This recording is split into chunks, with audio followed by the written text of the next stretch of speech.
So, eto, problem 609. So, before tayo mag-solve ng problem, ang first step natin parate, kapag meron tayong FBD, is to solve for the values ng ating reactions. Ano ang value ng R1 and ano ang value ng R2. So, paano ba siya? Using equations natin. So, first is summation of moment, and ang napili kong moment center is etong point ng R2. Then, ang aking assumption, counterclockwise ay positive. So, etong R1, kanyang distance ay L. So, R1 times L yan. Pero ang kanyang rotation about dito ay clockwise. So, siya ay negative. Next, etong P. Ang kanyang distance sa R2. Take note na ang total distance nito ng ating beam is L. Pero ang needed distance natin is from this point up to this point. So, ibig sabihin, kung eto ay L, ibig sabihin, eto, ibabawas mo lang to. Para matira is eto.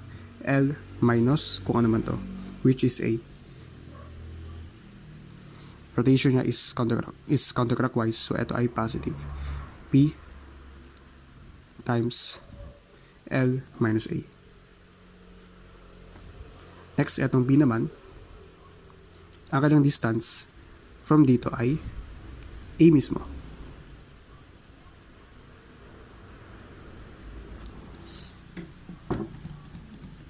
Transpose natin. Then distribute natin. P times L, P times negative A, negative PA, plus PA. Then eto, cancel natin. Then after ma-cancel, divide both sides by L. So R1 is equal to P. Then solving for R2, summation of forces acting along the y-axis. So ano bang forces natin? R1 is pointing upwards, so positive R1 yan. And ang value ng R1 is P, so positive P yan. Then eto, downwards na P, minus P, minus P, then R2 plus R2. So P minus P, cancel yan, negative P, plus R2. Transpose natin. Positive P is equal to R2. Or R2 is equal to P.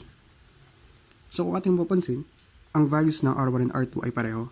Kasi yung ating figure, if ating hatiin sa gitna, makikita natin na yung forces natin sa left is the same sa forces sa right. Pareho sila may P, pareho sila may P, pareho sila may R1, and meron silang reaction dito. So same ang, kumbaga, timbang nila. Balance yung ating figure. So, even without using etong solution natin, kaya natin masabi na ang values ng R1 and R2 ay pareho. Pero at least, if di man siya symmetrical, marunong tayo if ano yung strategy natin. So, after natin ma-solve ang equilibrium equation, ang next step natin parate is mag-section tayo. Then, take natin yung nasa left side niya. Ngayon, nag-section tayo. Ang distance from this point up to sa ating section, yan ay x. So, ngayon, solve natin yung ating moment equation. So, ating assumption, kanina, sa equilibrium, counterclockwise is positive. Ngayon, clockwise is positive. So, first, isa-isayin natin yung forces natin sa left side, starting sa pinaka-leftmost na force. Ang pinaka-leftmost force natin is R1 is equal to P. So, P. Ngayon, anong distance nung P natin sa section natin? Ang distance ng P sa section ay X. Kanyang rotation is clockwise, so siya ay positive Px. Next naman, yung second force natin is P. Ano ang distance niya from this point up to this point? So, ito yung hinihingi natin. Anong distance nito? So, same concept. Ang total distance ng ating section is is X. Ang need natin na distance is eto lang. Ibig sabihin, meron tayong kailangan ibawas, which is A. Kasi X to, ayaw mo ng A, so X minus A para etong matira. Kanyang rotation is counterclockwise, so negative tayo. Negative P times X minus A. Para sa ating gas force, P, ang kanyang distance is eto. Ang total distance is x. Ang di mo kailangan is etong distance na to, which is A and this distance. Ngayon, paano natin ma-determine yung distance na to between P and P? So, take note, dapat kayo na ko pa ito sinabi, pero take note na ang total distance ng ating beam is L. Again, ang total haba ng ating beam is L. Ngayon, para makuha mong distance between P and P, kailangan mong ibawas yung A and A. So, ang distance between P and P is L minus 2A. Kasi ang total distance nito is L. Tapos binawas mo to. So, ang natira is etong distance na to. Again, L minus A, parang matira is eto. Ganoon ang ating ginawa.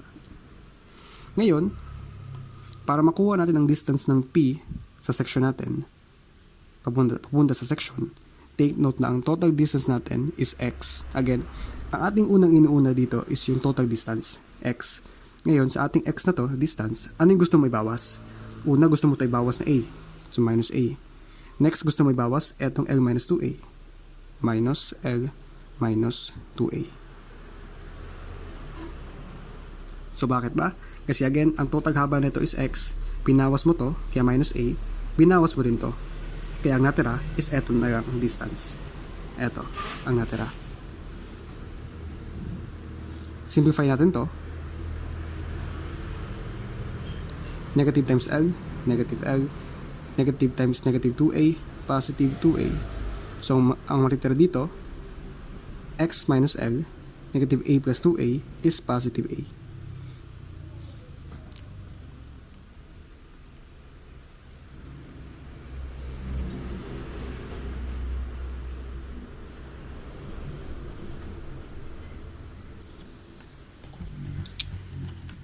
So, pag ganito na tayo, pwede na tayo mag-proceed sa next equation, which is yung ating slope equation. No need na tayo muna distribute na ito. Okay na to, para di tayo mahirapan. So, integration lang tayo by power formula.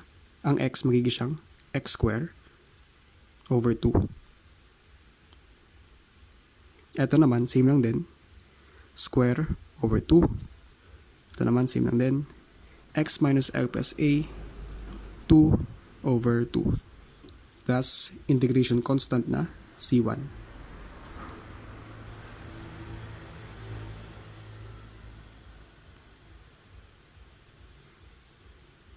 Copy natin. Integrate natin ng x square. Magiging siyang x cube over 3. Minus p square. Integrate natin to. Magiging siyang cube over 3. Integrate natin to. Magiging siyang cube over 3 plus C1 na may x plus C2. Then simplify natin. 3 times 2, 3 times 2, and 3 times 2 is just 6. So magiging siyang p over 6 x cube minus p over 6 x minus a cube minus p over 6 x minus L plus a cube plus C1x plus C2. Then, sabi natin, ang ating pinaka-objective dito is mahanap natin yung values ng maximum diffraction natin. So, ibig sabihin, before tayo mag-proceed doon, kailangan wala tayong integration constant. Dapat, itong C1 and C2, ma-determine natin yung kanyang values. So, paano ba? Gagamit tayo ng boundary conditions.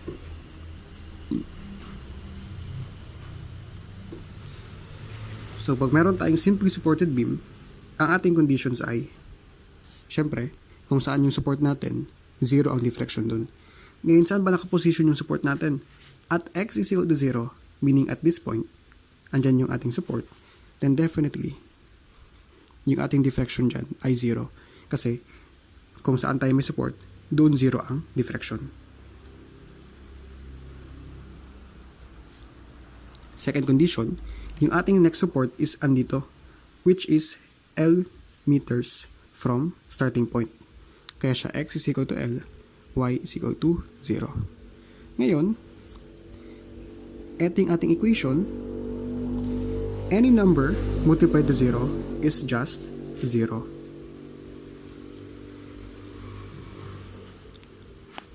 So, eto, 0, 0. Tapos sa ating singularity function, if ang value ng ating x is less than sa value ng ating a, then yung buong term natin is 0 din. So, 0, 0, 0, 0.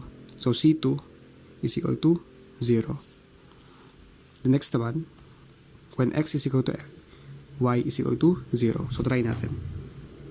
Thus,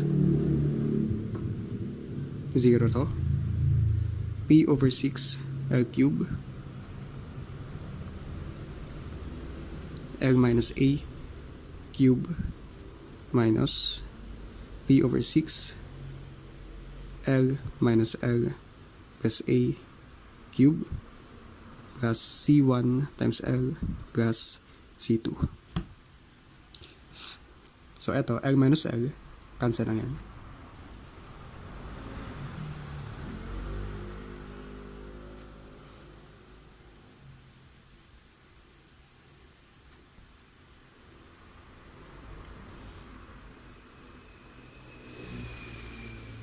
Then, ang C2 natin ay 0.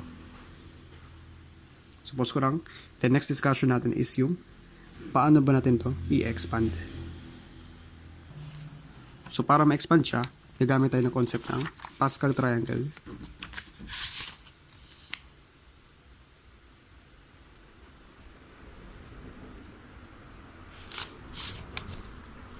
Tapos, binomial expansion.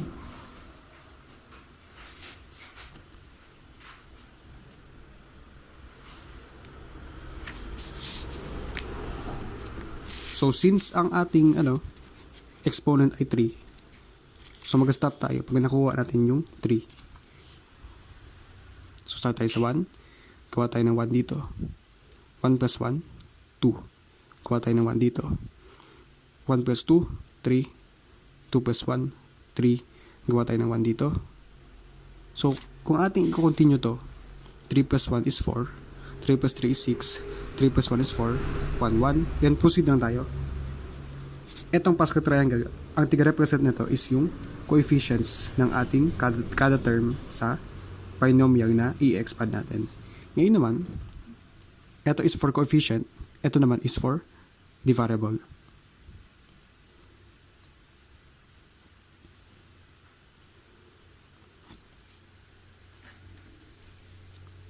So, ito, yung rule natin dito is applicable regardless if ilan yung ating n. So, kunwari,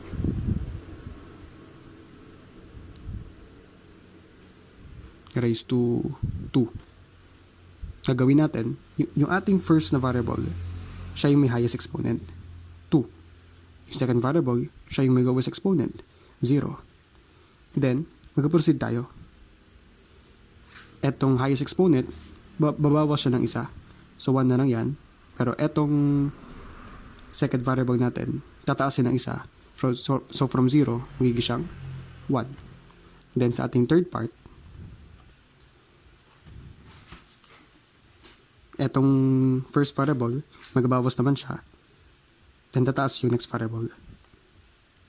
Or if eto i-simplify natin, yan ay x square plus xy plus y square. Yan yung ating pag-expand ng binomial.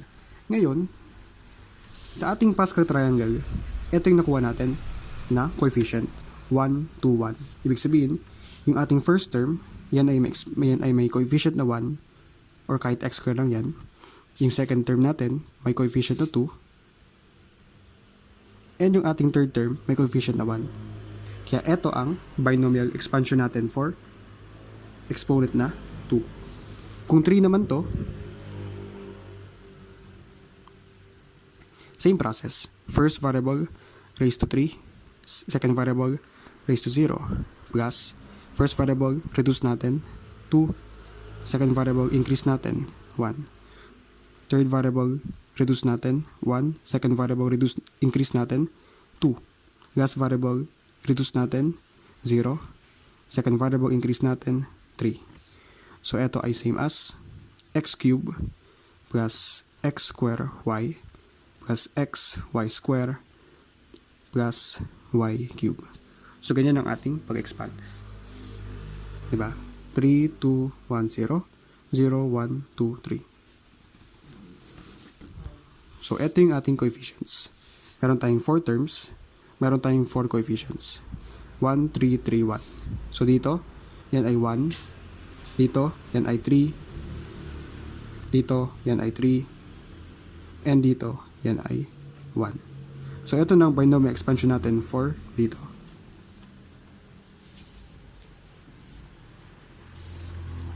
So, apply natin. Dito, ang nakuha natin is L minus A.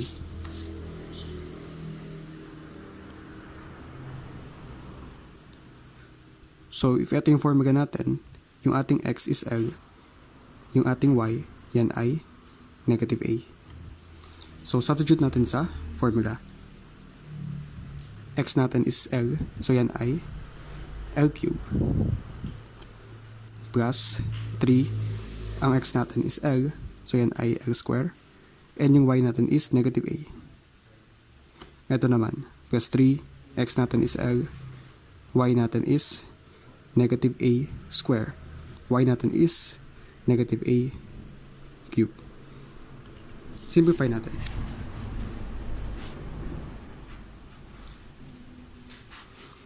Negative times positive, negative 3L square A. Ito naman, any number na square natin is magiging positive. So, etong buong term, positive lang yan. Plus 3L A square. Then, ito naman, kapag ang negative number ay t-cube natin, itry natin sa calculator, ang gagabas dyan ay negative pa rin. So, ito na ang expanded form neto. So, replace natin ito by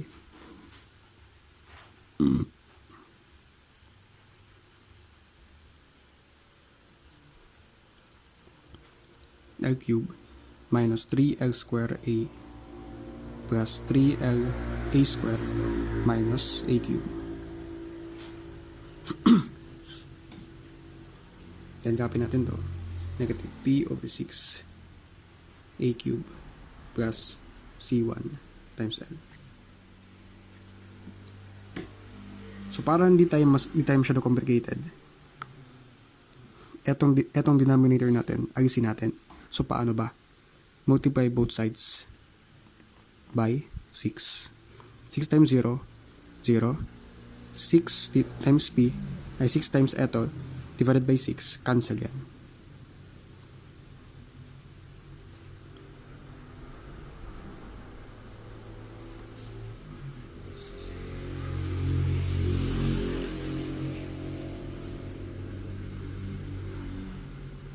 Then 6 times C1L, and I 6 C1L. So next naman, simplify natin yung ating meron parenthesis. Ibig sabihin, etong P, i-distribute natin sa kada isang term. Negative P times L cube, negative P L cube, negative P times negative, positive 3P L square A. Negative P times positive, negative 3P L A square, negative P times negative, positive P A cube. Then copy natin to. Negative P A cube plus 6C1L.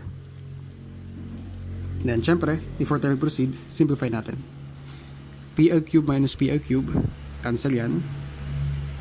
PA cube minus PA cube, cancel din yan. So, ang natira sa atin,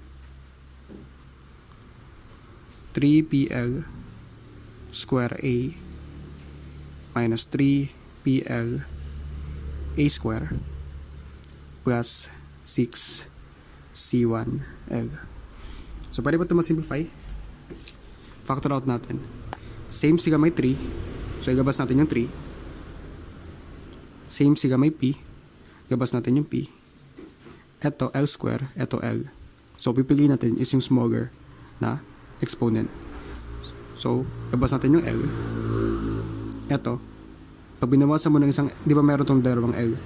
Pag binawas mo yung isa, syempre, ang matitira dyan ay isang L na lang. Then ito, isang A, ito dalawang A. So, yung kunin mo yung isa lang. So, pag binawasan mo ito ng isa na lang matitira. So, ganun, ulitin natin. Yung 3, nigabas natin. Yung L, binawas natin ng isa.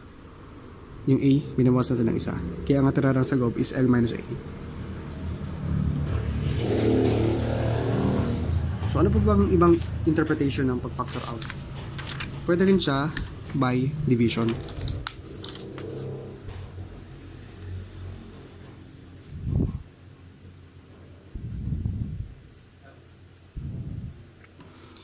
So, anong pare-pareho nila? Pareho sila may 3, pareho sila may P, pareho sila may L, pareho sila may A. Sa variables na meron sila pareho, pipiliin natin is yung smaller exponent. So, although pareho sila may L, ang smaller exponent is eto, 1. So, yung 1 na ang di-divide natin. So, 3P, cancel yan. A, cancel yan. Yung L, cancel dito. Ang natara dito, L square over L. Ito naman, A square over A. Pwede pa yung masimplify. L square divided by L is L. A square divided by A is A. Then yung nagabas natin, yan ay 3P and LA. Kaya siya 3P LA. So, para ma-check natin kung tama yung ating ginawa, kapag etong 3P LA ay tig-distribute natin dito sa dalawa, ang kakagabasan dapat niyan is eto. Kapag nagawa mo yun, ibig sabihin, tama yung ating pag-factor out. Then, syempre, sa boundary conditions, ang pinaka-main objective natin is to determine yung value ng coefficient ay constant of integration. Kunyari dito, sa first nating boundary condition, na-determine natin na C2 is equal to 0. Ngayon dito naman, ang objective natin is to determine kung ano yung value ng C1. So, ibig sabihin, i-isolate natin yung C1. Transpose natin, negative 6 C1L is equal to 3PLA times L minus A. So, isolate natin yung C1. Divide both sides by negative 6L.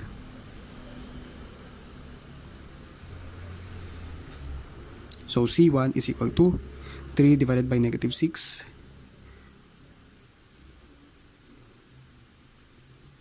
Negative 2. Ito na ang negative 2. L divided by L. Cancel yan. So, ang natira is PA times L minus A. Yan pala ang value ng C1. So, this time, ang C2 ay 0. C1 is yung nasa baba. So, ibig sabihin, etong diffraction equation natin is i-rewrite natin.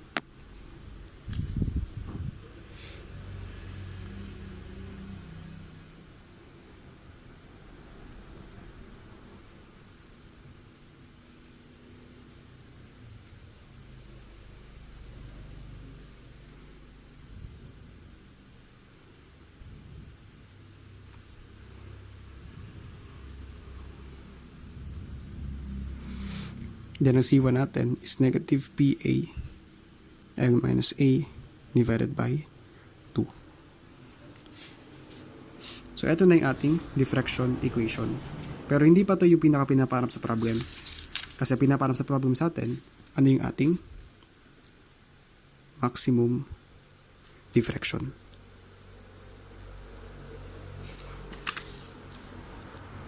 Ibig sabihin, saan pinakamataas yung ating diffraction? Ano yung biggest value for Y?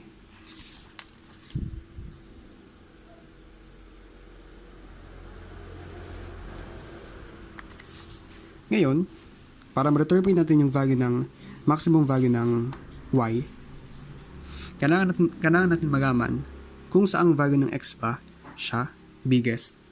Ngayon, ang guide natin dito, kapag ang ating simply supported beam ay symmetrical, again, this is for simply supported beam, para sa simply supported beam, if siya ay symmetrical, yung maximum deflection natin will occur sa midspan ng ating beam. Again, for symmetrical na simply supported beam, again, symmetrical and simply supported beam, ang maximum natin na deflection will occur sa midspan or sa gitna ng ating beam. So if ang total haba ng beam natin is L, then definitely ang kanyang midspan is L over 2 kasi gitna siya. So at x is equal to L over 2, y is maximum. So ibig sabihin,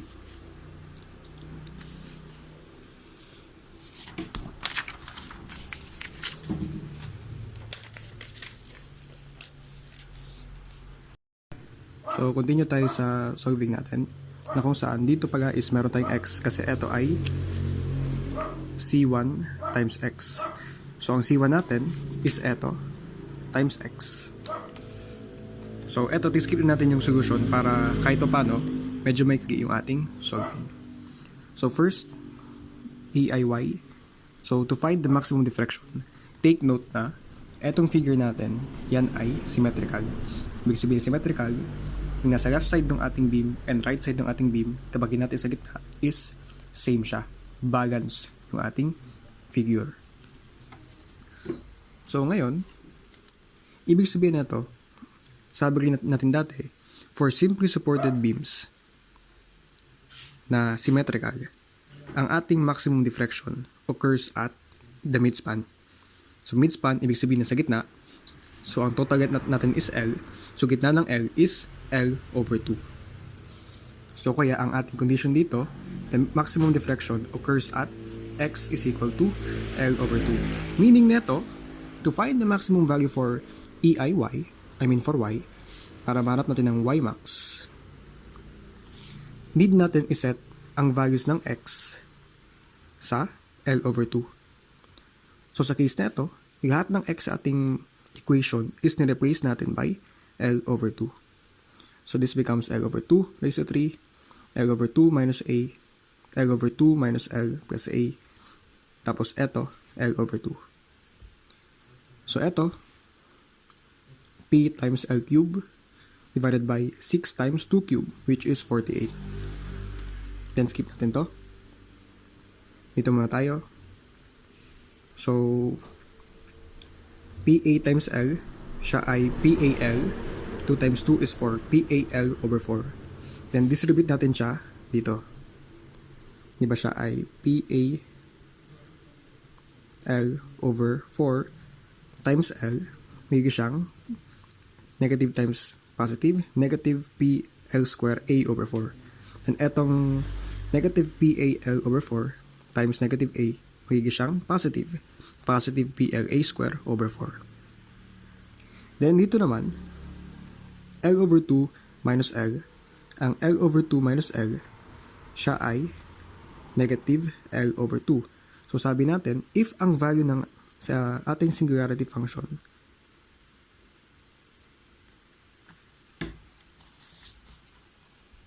if ang value na itong part ng ating binomial is less than 0, or meaning natin dito is negative siya, automatic, etong buong term ay 0.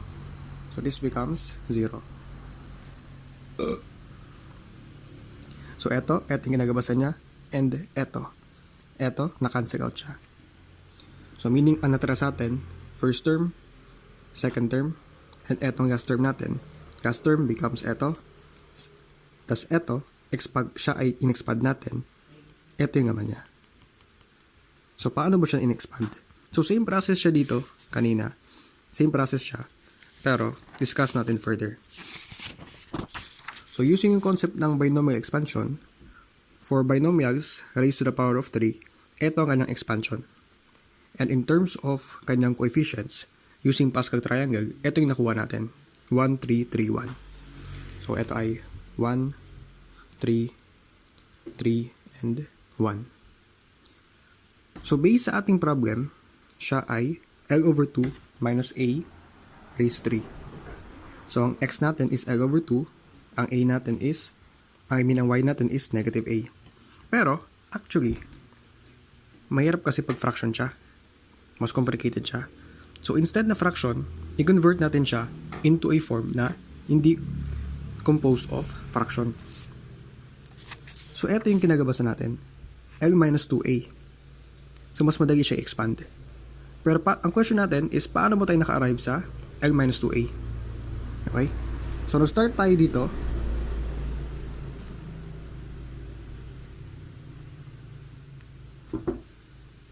Pero within this bracket,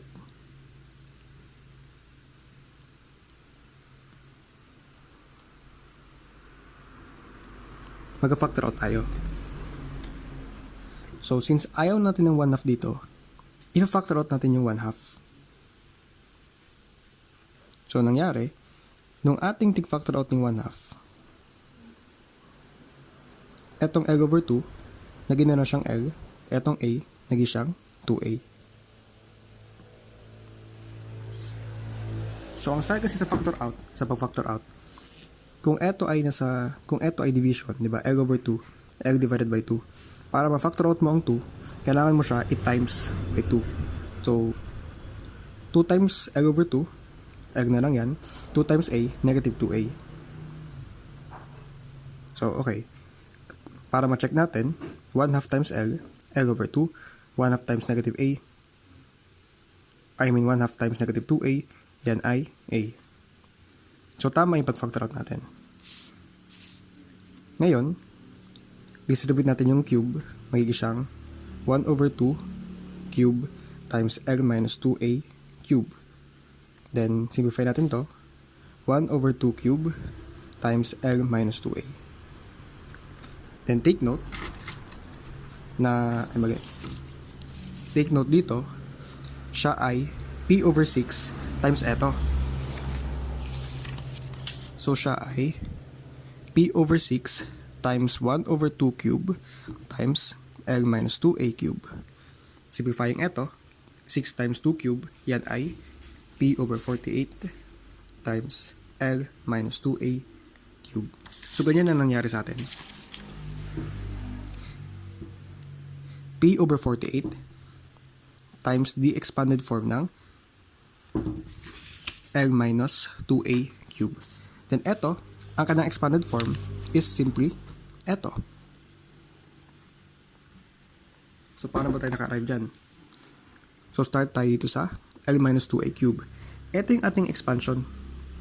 So, since ang ating x is L and ang ating y is negative 2A, simply, etong values na to, i-substitute natin sa equation natin. So, for every x natin dito, replace natin by L. Then, for every y, replace natin by negative 2A. And kapag ito ay ating simplify, ang ating makukuha answer is eto. L cube minus 6L square A plus 12LA square minus 8A cube. Then, eto, distribute natin. Eto times eto. Eto kakagabasan natin. Eto times eto. Eto times eto. Eto times eto. Then, to cancel out.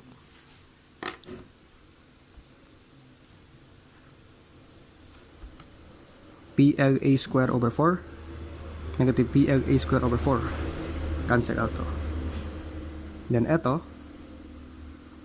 PL square A over 8 over 4. Kapag eto i-simplify natin, eto kakagabasan niya. Again, eto and eto gives us eto. Then eto is eto. Then, next step natin is i-factor out naman natin.